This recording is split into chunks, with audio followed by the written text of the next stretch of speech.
Hey guys, welcome back to Young Americans Abroad, your best place for weekly content on young American soccer players playing overseas. My name's Austin Van Churn, And my name is Patrick Ferry. and welcome to our show.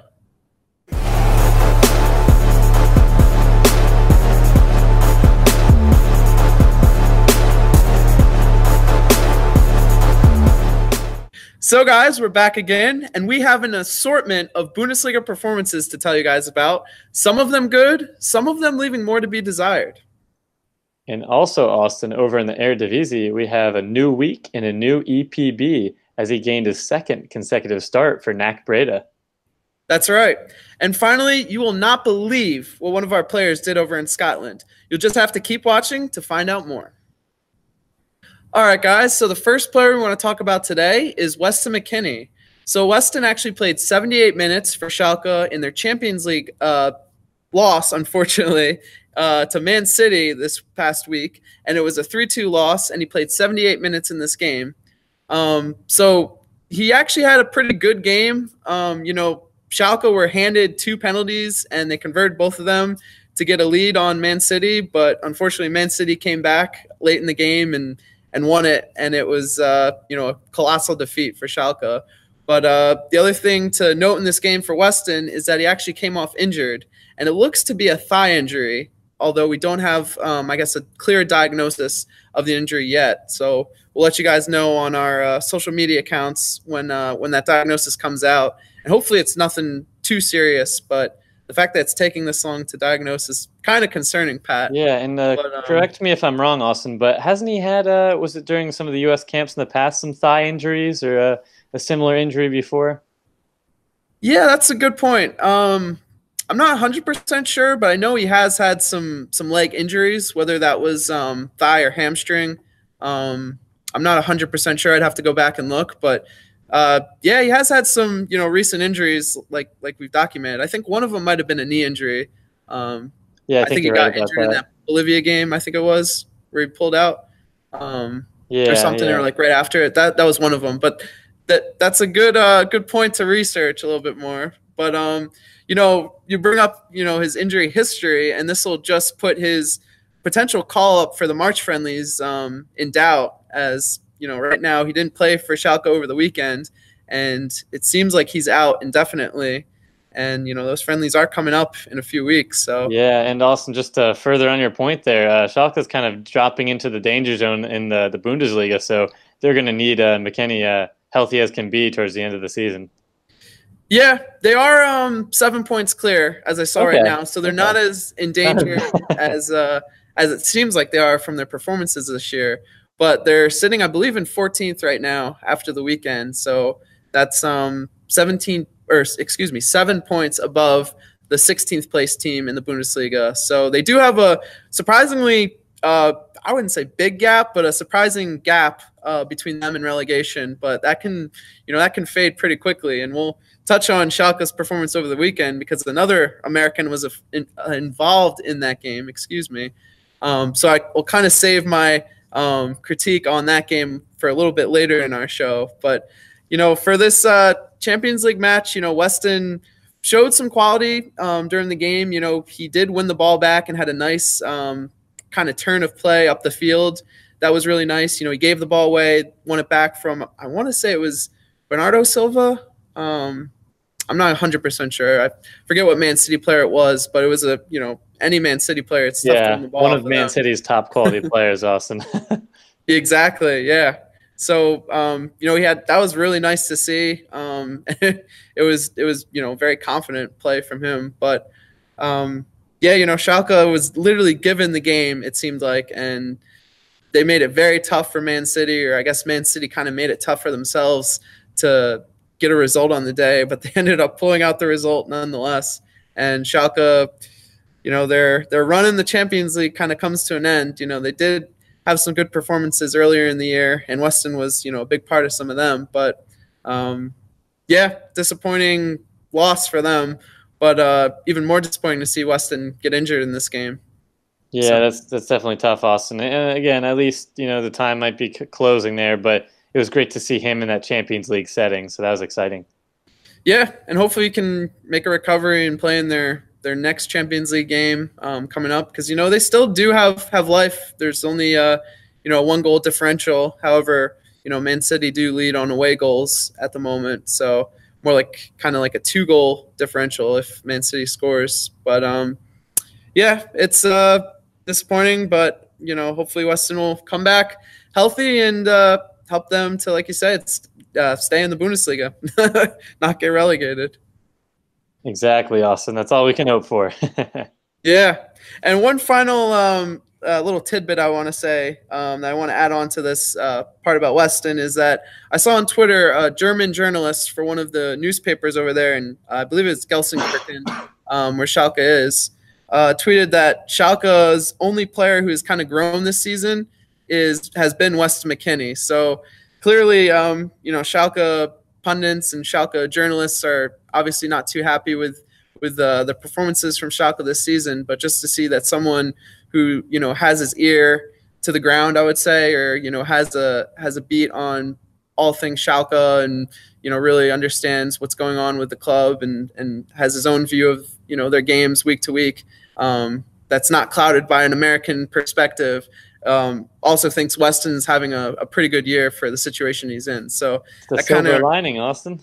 Yeah, it's a silver lining for us and also Schalke, and also kind of reaffirms what we've been saying about him. So just wanted to throw that out there for you guys and let you know that we're not crazy rabid American fans that are boosting Weston McKennie's performances this year.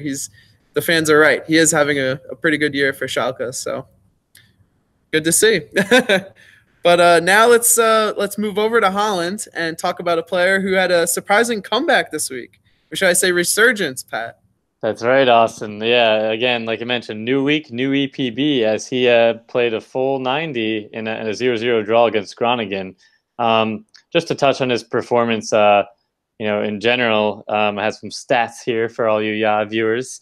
He had 10 clearances and 12 duels won.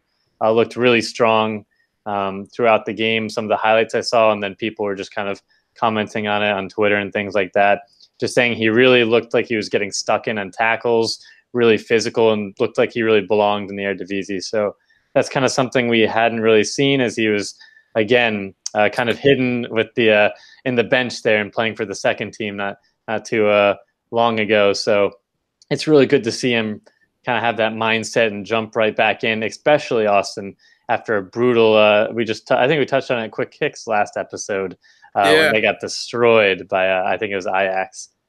Yeah, was it like 5-0 or something? Yeah, it was like 4 or 5. Yeah, it was bad. So again, it's good to see them kind of, again, they didn't get the win and they're still sitting at the bottom of the table in NAC Breda, but Erik Palmer-Brown, his second consecutive start, and hopefully can really pick things up. Just because I want to bring up this important note that I saw on Transfer Market.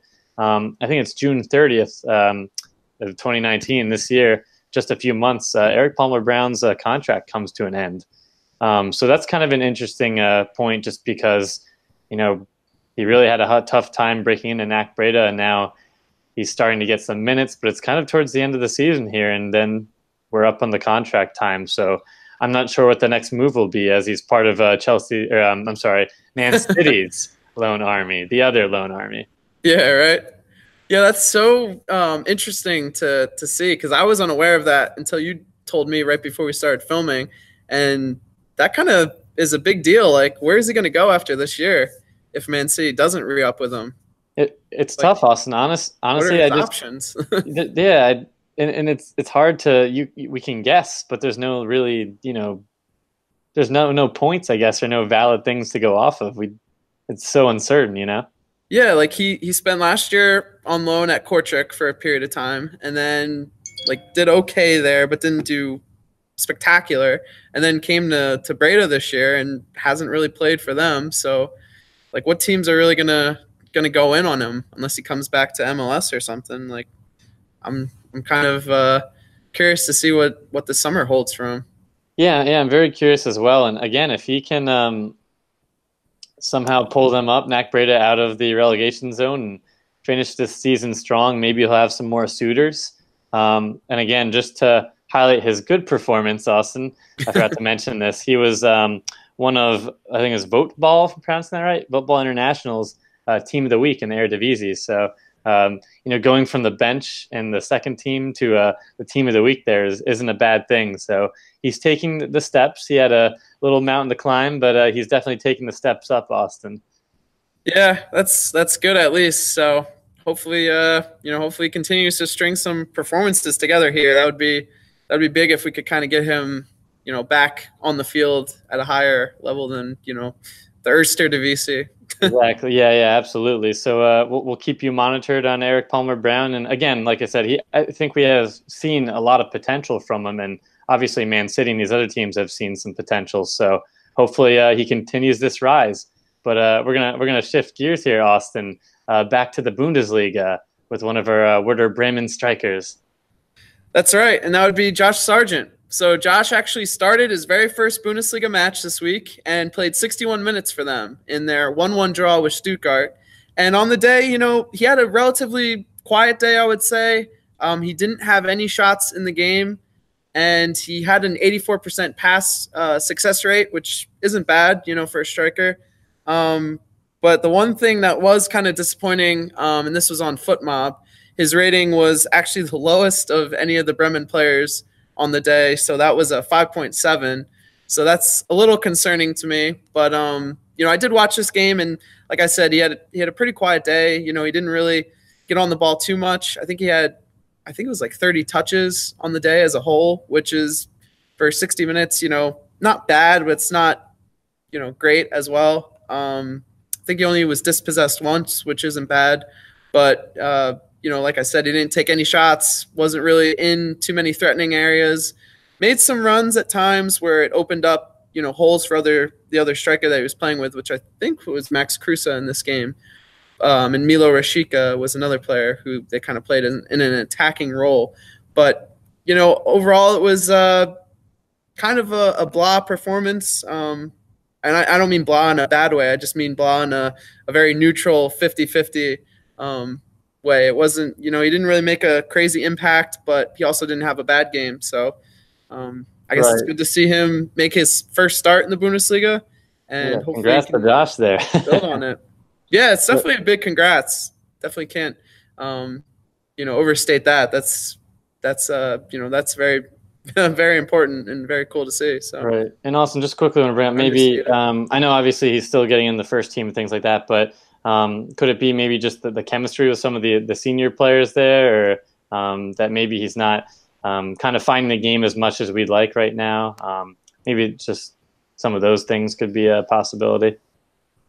Yeah, I think, that's some of it. Definitely, he's only been in the first team like fully since December, so he's definitely not as integrated into that setup and with those players as he probably would be, or as much as some of the other players are on the team or have been in the past, since some of those players have been there for a while now. So that definitely could be part of it, but we'll have to see what the future holds for him. He's still a young player, like I said just before. So yeah, I'm still very excited about Josh. As we've documented on this show, we're both very excited about Josh, and we think he's the future, star striker of the U.S. men's national team. So future's bright, Austin. Yeah, we'll just hopefully keep seeing him get more minutes in the Bundesliga, and hopefully, grow more and more into his role as a striker for Bremen, and, start scoring some more goals again. But yeah, so that's all for Josh this week. We'll keep you guys updated. And now we want to head over to Scotland and talk about a very controversial happening this weekend, and who would be involved in that, Pat. And right, the big controversial thing was Gboly Ariyibi was involved kind of inadvertently in a certain situation I'll describe just after I kind of highlight the game a little bit and his performance. He ended up playing a good amount, started the game, which is exciting for Motherwell, and unfortunately they lost 4-2. But the scenario we're talking about happened right around the 50-so minute. They're down 2-0 Motherwell to Celtic, and there was an injury. I think it was Ryan Christie suffered, and naturally it's kind of the rule of thumb, and it's just the unspoken rule, Austin. Once another player's goes down from injury, you give the ball back to the opposing team, just kind of like a restart, Right, exactly. Motherwell did not follow those rules. And you could imagine how angry many Celtic fans would be. The passionate ones that we've seen celebrate with Tim Weah, especially. Exactly, Austin. And so, unfortunately, they Motherwell had the throw in and threw it down the flank, caught Celtic off guard, and I believe it was James Scott, one of their youngsters, decided to be the villain, I guess, in that situation, and go for a goal. And the shot, the goalie saved it. And Gboly happened to be in the right spot, I guess you could say. And you're not going to not shoot. And so he put it on target and scored. And he looked like he wanted to kind of celebrate Austin, but then you could see some of the Celtic players charging at him angrily. So it was a very weird situation, but you can't really blame him because he was just involved until the end. And you're not going to, right in front of goal, like kick the ball the complete opposite way, Right. Yeah, it's a tough situation. I don't know what I would do if I was in his situation because, he's a lone player. He hasn't had too many opportunities the past year to really be a difference maker and score some goals. So anytime a wide open or a ball comes to you with a wide open net, it's hard not to shoot in that situation, especially in the box. Padding the stat sheet, Austin. Yeah, right. But yeah, I mean, maybe he built some credibility with his fans, but also just in the general football world, probably not. So, yeah, kind of a shocking and unfortunate display from the Motherwell team there. Yeah, I mean, something I saw on Twitter, I think it was Scott Bain, the Celtic goalkeeper, said something to the effect, and I'm paraphrasing here, these aren't his real words, but it's something to the effect of when he was asked, like, what do you think about Motherwell doing this and, like, them coming away from the game? And he said, it would be very hard for me to wake up a Motherwell supporter or a Motherwell player this morning knowing I've disgraced, soccer or football that much, something to that effect. He said it like really well, and I was like, oh, dang, like that's a burn against Motherwell and Gboly especially. Yeah, right, a burn, but the truth. Yeah, I mean, I don't disagree. I think it was a disgrace, to be honest. Maybe we're not as upset about it, but if it was, our team, like if Celtic was our team and we were diehard Celtic fans, I know that like that's just like, come on, man, like especially at the game, like when you're in the moment, like come on, like, that's you gotta do better than that. But yeah, definitely don't want to see that become the norm. It's kind of cool to see like the unwritten rules and how they're followed. So yeah, it is. A trendsetter. Hopefully Gboly is not a trendsetter, but yeah, trendsetter in a bad way. Yeah, it is interesting just to see when that scenario does rise that how serious, like you said, that rule is. But again, Gboly we're bringing up here for I guess good news he scored, but also not so good news about the build-up. But yeah, that's Gboly on loan, and hopefully he can continue great form. Well, continue form with the Motherwell and score some more unsportsmanlike goals. Let's do that. Score some sportsmanlike goals, exactly, and go back to a Nottingham Forest, a better player on the field and a better character as well. Yeah, that's a good way to put it. Yeah, let's see what the future holds for him. Let's see what kind of impact that goal creates for him next week. We'll see if anyone takes offense to him. If anyone holds it against them the next week when they play against them, I don't know. But right. Yeah, let's move away from Scotland now and go again back to the Bundesliga and actually talk about a player who had a very good performance this weekend, or should I say this Monday, and that was Tyler Adams, who actually came on for the second half of RB Leipzig's 1-1 draw with Hoffenheim. And at the time when he came on, RB Leipzig was actually down 1-0. And I think when he came on, he did a great job solidifying their midfield, really made a difference for them, kind of, was able to link play a little bit better. The first half, they just kind of looked out of sync. They weren't really, I guess, on the same page. It's kind of the same thing I was saying, but they really just didn't look very dangerous in that first half, and then conceded the goal, which, wasn't great. But when Tyler came on, they looked a lot more dangerous, and he was a big reason why they got some chances in the final half. So he also was involved kind of in the goal, and I believe he had the pass to the assist, but the pass that he had was a very nice like line breaking pass, and a good pass nonetheless. Crucial part of the buildup, right? Yeah, absolutely. I mean, yeah, it has to be. You have to have that nice kind of game breaking pass to get the advantage, and that's what his pass was. So that was nice. And then he also had a really nice kind of heel flick in the box earlier in the second half that kind of led to a chance, although the striker that he heel flicked it to, like up over his head or over the side of his body, unfortunately wasn't able to really get a good shot off from the ball, but it was set up pretty perfectly for him to shoot, and that was kind of cool to see.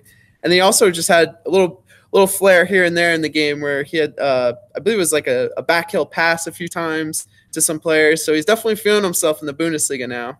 It definitely looks very comfortable. So that's all we could ask for, Austin. It was great. Yeah, it was another good performance from Tyler on the field for Leipzig. So, his good performances keep on coming this year, and yeah. And Austin, I know you're another player that has been making a little some waves during our yacht episodes with Schalke there. That's right. So we'll move on to, I guess, our final player today, and that would be Haji Wright. So Haji made another appearance for Schalke this weekend in their unfortunate 3-0 loss to Mainz, and he came on for the final 22 minutes of Schalke's game. At the time, Schalke were only down 1-0 in this game, so Haji was put into a pretty, tough situation, or a situation where he was going to be hopefully the person to score that crucial game-tying goal, but unfortunately it wasn't meant to be on this day. However, he did look pretty good in this cameo. Like I said, Schalke were losing only 1-0, ended up losing 3-0. They conceded 2 goals over those final 20 minutes, but he didn't have any role in those goals, and Schalke's defense again on the day was horrible. So that's definitely not any problem, of his play, or those goals were definitely not a byproduct of him being on the pitch. Cannot blame the striker. Yeah, thank goodness. Yeah, it would be bad if he did something to lead to a goal. But yeah, I really thought he had a pretty good cameo in this game. He looked a lot stronger, or played a lot more physical, and played bigger, played into his frame, I would say, in this game, and was kind of bullying some players around in this game, which I didn't really see from some of his recent appearances with Schalke, or some of the appearances he made earlier in the season. So that was really good to see. He also had a nice kind of dribble, like around a player and then into the penalty box, and was taken down, but no penalty was called. So I thought that was a little unfortunate for him, because it was come on, refs. a really nice dribble. Yeah, I really thought it was a penalty, but Schalke didn't really have many things go their way on the day, so it kind of fit that he wasn't going to get the penalty for that. But yeah, Schalke, I was just going to bring up, kind of really missed Weston McKennie on this day, because their midfield was disorganized. They didn't really, they weren't really able to link play from defense to attack, in my opinion, on the day. And then their defending was horrible, in my opinion, again. So yeah, not to say brutal. more, I guess, negative things about Schalke, but it seems such like a discombobulated season, I guess, in general, with their flow of play. Yeah, it's been, we've documented on this show. It's been bad and hard to watch them this season. So nothing new. I did hear that their sporting director, I think, is either stepping down or getting fired at the end of the year. So, what that brings for Weston or Haji, even Nick Tadagui over at Enzian Jones, or Zion Jones, however you pronounce it, in the youth academy, that'll be interesting to see. Yeah, some interesting changes for the Americans, Austin. That's right. And hopefully we'll see a few more Americans in that Schalke Academy pretty soon. Schalke America, as we call it. That's right. But yeah, and we'll see what happens with Domenico Tedesco, Schalke's coach, because he's had a very bad season, and as good of a season he had last year, and then also his resume as a up-and-coming young coach. I'm not sure if that'll help him out going into the offseason. I think he may be done by the end of the season or after the season. So yeah, just like the players and coaches. just like the players and coaches, Austin, things can change quickly in football, and you have one bad season, and that could be it. Yeah. So we'll definitely keep you guys monitored. But again, a pretty good performance from Haji Wright this weekend. So that was good to see. But now let's go over to quick kicks. And now, the moment all you YA viewers have been waiting for. I think it's time for quick kicks. So you could test Dwayne Miller. It's Altidore over the wall, and that one is in! Josie Altidore from a long way out. The opening goal for the United States. All right, guys, and to start off quick kicks, we're going to head over to the Europa League, where Ethan Horvath and Club Brugge unfortunately got demolished by Salzburg 4-0. Ethan Horvath actually gave up a penalty, but saved it in the end, but still ended up losing the game. That's right. And heading over to Holland, Sergino Dest trained with Ajax's first team this week and also played and went the full 90 in young Ajax's 2-0 win over Telstar in the Eredivisie. So congrats to Sergino. And over in Argentina, Joel Sonora actually subbed in on the 54th minute and picked up a great assist in the 66th minute and a 1-0 win for Talleres. So congrats to Joel. Keep it going. And Emmanuel Sabbi this weekend started and played 50 minutes for Hobro in their 2-0 win over in Denmark. So congrats to him. And Romain Gall was involved in some more Europa League action. Came on the last 8 minutes and for an unfortunate Malmo 2-1 loss to Chelsea. And Chris Gloster actually started and played, I believe, a full 90 for Hanover 2 and kept a clean sheet in their 1-0 win over the weekend. And last but not least, also, Duane Holmes played the full 90, but unfortunately, Derby County lost to Nottingham Forest 1-0. And as always, guys, thanks for watching. Make sure you like this video and subscribe down below. And don't forget to check out our amazing social media pages. We got Twitter, Instagram. We have everything going on for young Americans abroad. That's right. We're always trying to post on there and keep you guys informed. But yeah, so that's it for this episode. I think there's only one way to end it, Pat. It's only one way, and it's all you, Austin, because one day it will happen, believe it or not. That's right. We're believing here. And that is, we will win the World